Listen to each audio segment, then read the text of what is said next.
नमस्कार, जय हिंद प्यारे साथियों। मैं पारस सर भविष्य के सभी शिक्षक शिक्षिकाओं का स्वागत करता हूं पारस फ्री एजुकेशन में। प्यारे साथियों, आज मैं गणित पेडागोजी का सेट 5 लेकर आया हूं, जिसमें उन प्रश्नों को शामिल किया गया है जो कि आपके एग्जाम पैटर्न पर हैं और इनके आपके एग्जाम में आने के मैक्सिमम चांस हैं। इसलिए आप सभी से रिक्वेस्ट है, इस वीडियो को आप कंप्लीट देखें और आपका जो भी स्कोर रहता है वो आप हमें कमेंट करके अवश्य बताएं कि आपने कितना स्कोर किया है।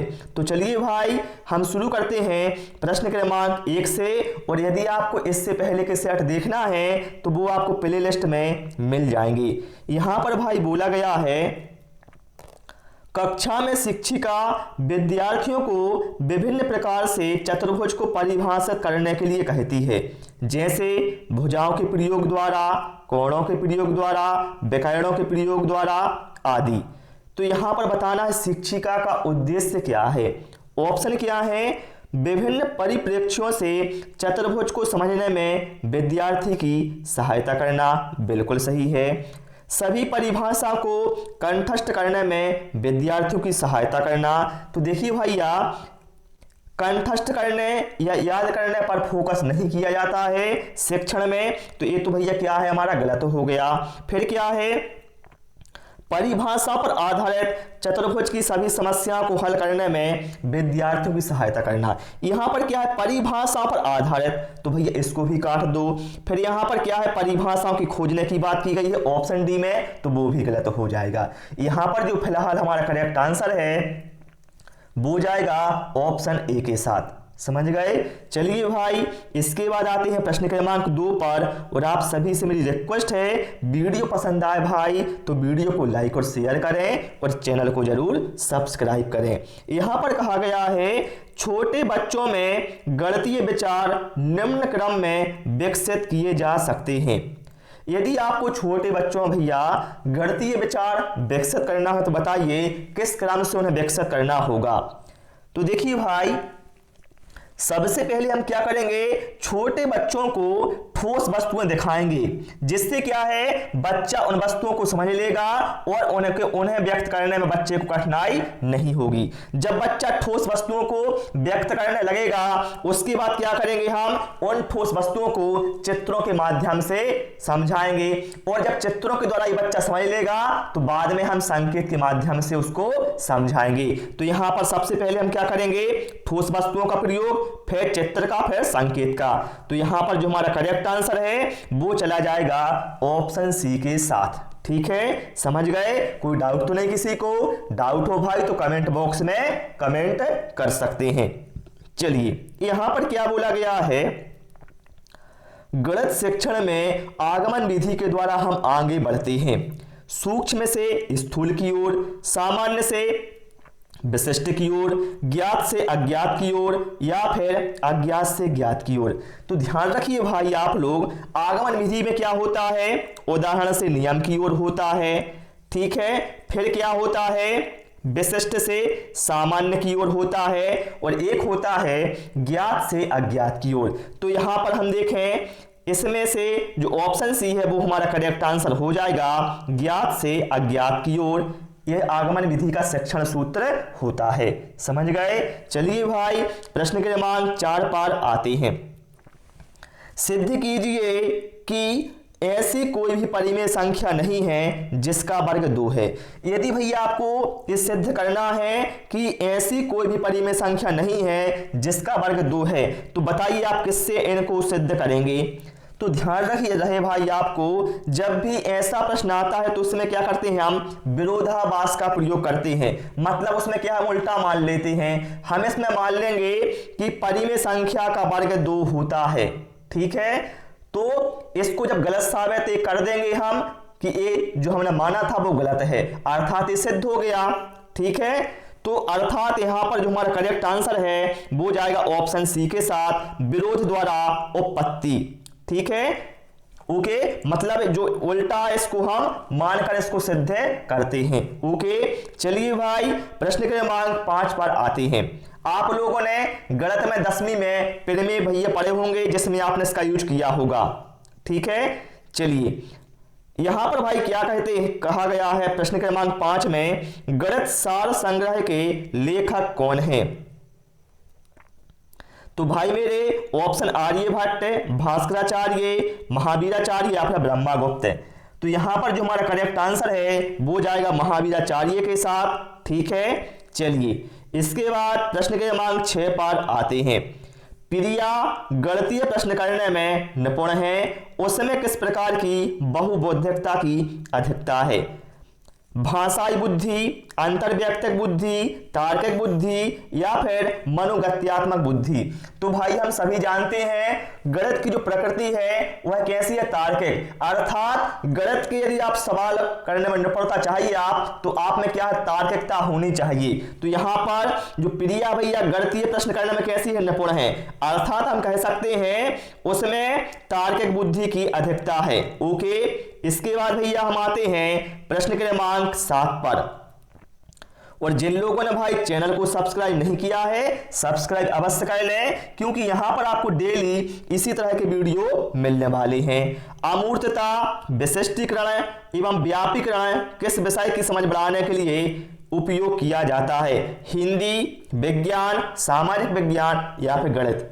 ठीक है, तो यहां पर जो हमारा करेक्ट आंसर है वो जाएगा ऑप्शन डी के साथ। ओके, इसके बाद भैया हम प्रश्न क्रमांक 8 पर आते हैं। राष्ट्रीय पाठ्यचर्या की रूपरेखा 2005, अर्थात एनसीएफ 2005 की यहां पर बात की है कि एनसीएफ 2005 किस पर बल देती है? अब देखिए, यदि आपको इसका आंसर नहीं पता भैया तो भी आप इसको कर सकते हैं। मैं आपको कई बार बता चुका हूं कि आपको यहां पर क्या यूज करना होता है। देखिए ऑप्शन ए में क्या है, गणित चयनित शिक्षार्थियों को पढ़ाया जाएगा। तो भैया ए एनसीएफ में कहीं नहीं कहा गया है कि चयनित शिक्षार्थियों को ही गणित पढ़ाया जाएगा, तो ये तो काट दो। फिर क्या है, गणित में सफलता प्रत्येक बच्चे के लिए आवश्यक है, तो भैया ये तो बिल्कुल सही है। फिर क्या है, शिक्षार्थियों की तार्किक गणितीय योग्यता के पहले उनकी परीक्षा होनी चाहिए। भैया कहां लिखा है ऐसा, ये कहीं नहीं लिखा है। निम्न उपलब्धिकर्ताओं के लिए गणित पाठ्यचर्या अलग होगी, तो ऐसी कहीं भी बात नहीं की गई है एनसीएफ 2005 में। तो ऑप्शन डी भी यहां पर हमारा क्रॉस हो जाएगा। यहां पर जो हमारा करेक्ट आंसर है वो जाएगा ऑप्शन बी के साथ कि गणित में सफलता प्रत्येक बच्चे के लिए आवश्यक है। ओके, क्योंकि हम सभी जानते हैं भाई गणित का यूज हर जगह है, चाहे आर्थिक हो चाहे व्यवहारिक हो। ठीक है, सभी में भैया गणित का यूज होता है। यहां पर कहा गया प्रश्न क्रमांक 9 में, एनसीएफ 2005 मानता है कि गणित में सोचने एवं तर्क का एक निश्चित तरीका निहित है। नीचे दिए गए कथनों में से वह कथन चुनिए जो उपरोक्त सिद्धांत का पालन नहीं करता। प्रश्न भाई समझ लो, यहां पर बात की गई है सोचने एवं तर्क की बात की गई है। ठीक है, सोच एवं तर्क का एक निश्चित तरीका की यहां पर बात की गई है। तो बताना है कौन सा इसमें से इस कथन को पालन नहीं करता। तो देखिए यहां पर पहला है, आंकिक प्रश्नों को हल करने के लिए विद्यार्थियों को निर्धारित सूत्र बताना। भाई मेरे जो सूत्र पहले से निर्धारित हैं, अब इसमें क्या है, सोचने एवं तर्क का कोई काम ही नहीं रह गया। ठीक है, तो ये तो काट दो। तो बस ऑप्शन फर्स्ट भैया हमारा करेक्ट आंसर हो जाएगा। बाकी देखिए आप, पाठ्य पुस्तक में प्रस्तुत सामग्रियों के लिखने का जो तरीका है इसमें भैया क्या है, सोचना और तर्क का काम रहेगा। कक्षा के लिए चुनेगा क्रियाकलाप या अभ्यास, इसमें भी क्या होगा, सोचने एवं तर्क का तरीका होगा। पढ़ाने की विधि में भी क्या है, सोचने का और तर्क का एक निश्चित तरीका निहित होगा। ओके, तो यहां पर हमारा जो करेक्ट आंसर है वो चला जाएगा ऑप्शन ए के साथ। ठीक है, चलिए भाई प्रश्न क्रमांक 10 पर आते हैं। यहां पर बोला गया है, अध्यापक ने कक्षा 4 के छात्रों को 36 टाइल दी और उन्हें सभी संभव आयतों में व्यवस्थित करने के लिए कहा। इस क्रियाकलाप द्वारा निम्नलिखित में से कौन सी संकल्पना को संबोधित नहीं किया जा सकता? गुणनफल, क्षेत्रफल, गुणनखंड या फिर आयतन। तो यहां पर आप सीधा साधा लगा सकते भैया। देखिए यहां पर क्या है, जो टाइल है वो कैसी है, इसमें लंबाई और चौड़ाई है और कुछ मोटाई भी है। लेकिन जो यहां पर आयतन है भैया, इसकी संकल्पना को यहाँ पर संबोधित नहीं किया जाएगा। यहाँ पर जो राइट आंसर हमारा ऑप्शन सी के साथ है चला जाएगा। ओके, बाकी भैया देखिए गुणनफल, क्षेत्रफल और गुणनखंड इनका तो भाई यूज होगा, आप इतना समझ सकते हैं। ओके, चलिए भाई प्रश्न क्रमांक 11 पर आते हैं। एक छात्र फर्श पर अपनी पुस्तक रखता है और उसके चारों ओर पेंसिल से लाइन खींचता है। खींची गई लाइनों की लंबाइयों का योगफल क्या होगा? पहले भैया उसने पुस्तक रखी और पुस्तक के चारों ओर लाइन खींच ली, तो बताइए जो खींची गई लाइनों की लंबाइयों का योग है ये क्या होगा भाई? तो भाई आप समझ लो किसी आकृति का जो परिमाप है उसकी कुल लंबाई और चौड़ाई का योग होता है। अर्थात हम कह सकते हैं यह जो कुल योग है वह किताब का परिमाप होगा। राइट आंसर यहां पर हमारा जाएगा ऑप्शन डी के साथ। ठीक है, प्रश्न क्रमांक 12 पर आते हैं। देखते हैं यहां पर क्या कहा गया है। तो यहां पर कहा गया है एक विद्यार्थी गिलास में भरे हुए पानी को गिलास का आयतन बताता है। छात्र को स्पष्ट नहीं है। देखिए भाई, छात्र क्या करता है, गिलास में जो पानी भरा हुआ है उसको कहता है गिलास का आयतन बताता है। तो बताइए छात्र को इसमें से क्या स्पष्ट नहीं है?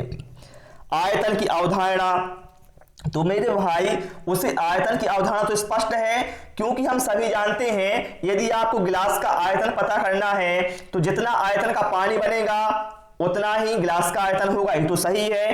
ठीक है, और आयतन की माप ये भैया उसे पता है, क्योंकि बता चुका हूं आपको गिलास का यदि आपको आयतन पता करना है तो जितना भैया गिलास में पानी बनेगा उतना ही गिलास का आयतन होगा। मान लीजिए आपके घर में एक टंकी है, ठीक है, आपको पता करना भैया टंकी का आयतन कितना है, तो जितना भैया उसमें पानी बनेगा, जितना आयतन का पानी बनेगा उतना ही टंकी का आयतन होगा ना।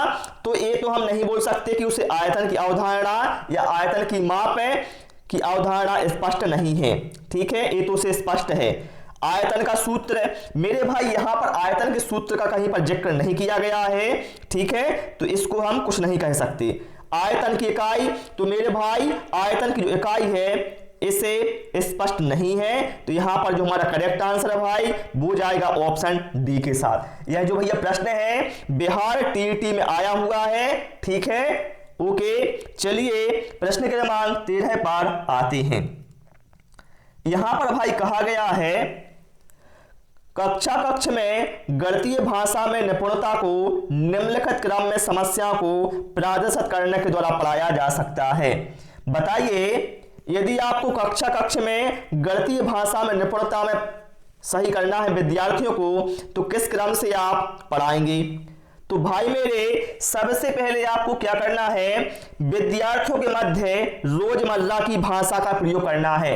रोजमर्रा का मतलब क्या होता है? रोजमर्रा की भाषा से मतलब है दैनिक जीवन में प्रयोग होने वाली भाषा का आपको यूज करना है।